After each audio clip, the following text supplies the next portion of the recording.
Golden State's mission is almost monk-like in its simplicity. Get to April with legs under you.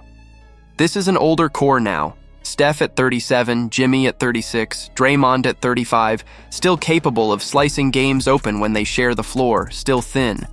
Enough that one mistimed tweak can capsize a month. The Butler fit already proved itself.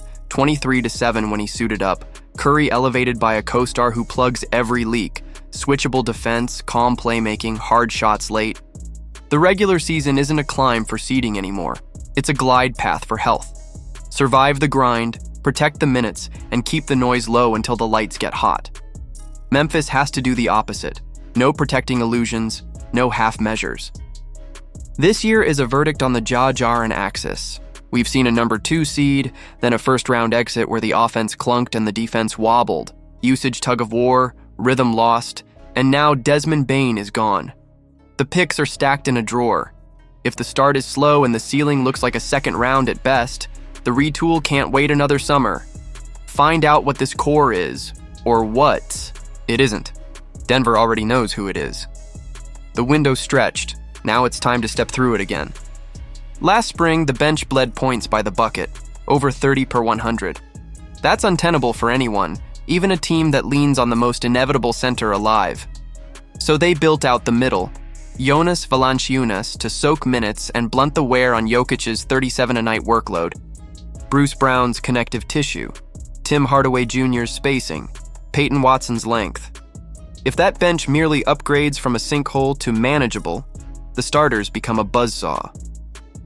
Aaron Gordon's 44% from 3, Christian Braun at 40. Those leaps gave Jokic more oxygen. Swap in Cam Johnson's shooting for Michael Porter Jr., and the geometry tilts further. Trim the Joker to 33-34 minutes, keep the starting 5 fresh, and the math turns merciless by May. Dallas has a different calculus. Throw Cooper Flagg into the fire and let him learn to see through smoke. Jason Kidd's done this before, handing Giannis the ball early and forcing growth that changed his orbit. With Kyrie's ACL shelving him and D'Angelo Russell better cast as secondary, there's no better window to test Flagg as a true lead. Tough coverages, ugly nights, real reps. Let him break, let him build, and you might walk out with a do-it-all engine that makes sense of everything a year from now. Minnesota's truth is blunt.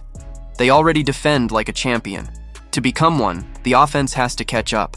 And that starts with Anthony Edwards bending the floor for others. He can get 28 against anyone.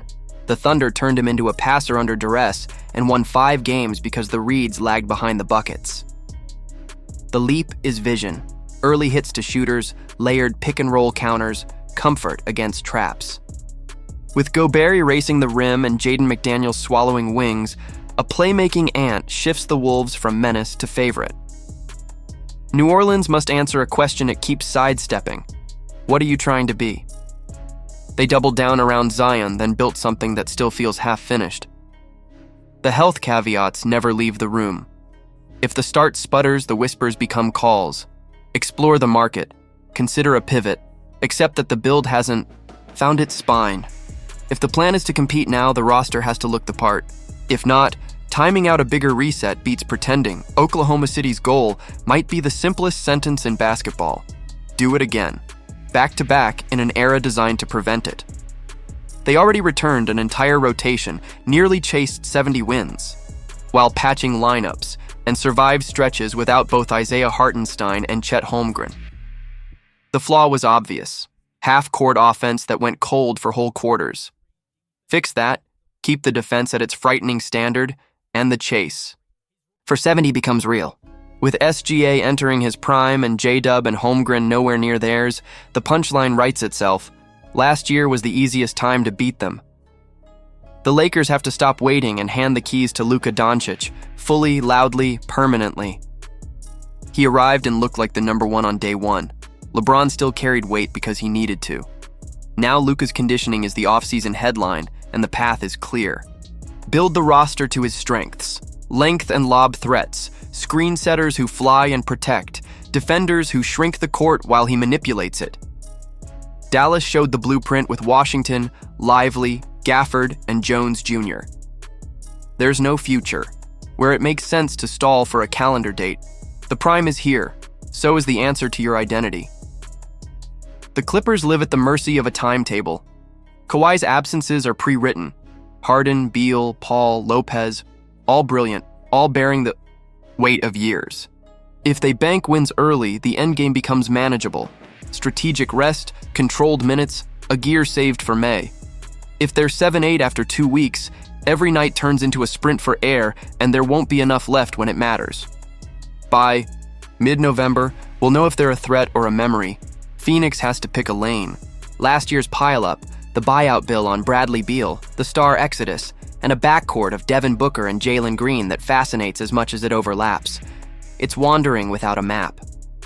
Either retool hard around Booker with pieces that fit his prime, or admit the next great Suns team isn't built yet and go young on purpose. Later is not a plan. If the season ends without clarity, it's wasted. Portland found something when it decided to guard like its life depended on it. A 22-8 close with a top 5 defense wasn't an accident. Damian Lillard's contract anchors the franchise while he heals. His voice matters even if his minutes don't. With veterans like Drew Holiday setting standards and defenders like Toumani Camara and Donovan Clingan sharpening the edge, plus offensive pop from Hansheng Yang, the mandate is to keep tinkering and hardening the identity. When Dame returns, you want a language he can speak. Sacramento needs to stop squinting at the horizon and admit what's in front of them.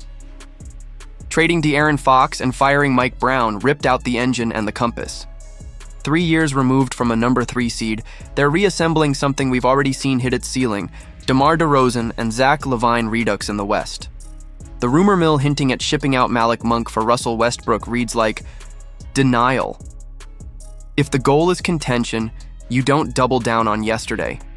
The cleanest path is also the hardest. Pull it down and rebuild with intent. San Antonio stands at a fork only a few teams ever reach this soon. If Victor Wembanyama's third year looks like an MVP audition, 24-11 and nearly 4 blocks last season in limited games, pairing him with De'Aaron Fox and layering in number 2 pick Dylan Harper could shoot them straight into playoff traffic. The question is whether they should race there yet. Compete now and you close the window sooner. Build with patience and you widen it. Wemby might make the choice himself by force of talent. The franchise has to decide if it wants the sprint or the marathon. Utah's job is brutal and honest. Hit the bottom. They tanked, then said they wouldn't because they won't have to. Try. The roster is barren enough that losses will do the work. It's the best possible outcome. Another top pick, another layer of clay, a faster rebuild in a conference where halfway isn't enough. And then there's Houston, balancing a blade's edge. Defense turned them into a fear machine last season. Kevin Durant turns them into closers. Keep the identity. Amen Thompson flying, Tari Eason snarling, Dorian Finney-Smith stitching, and let KD end games you used to lose. They were 26-18.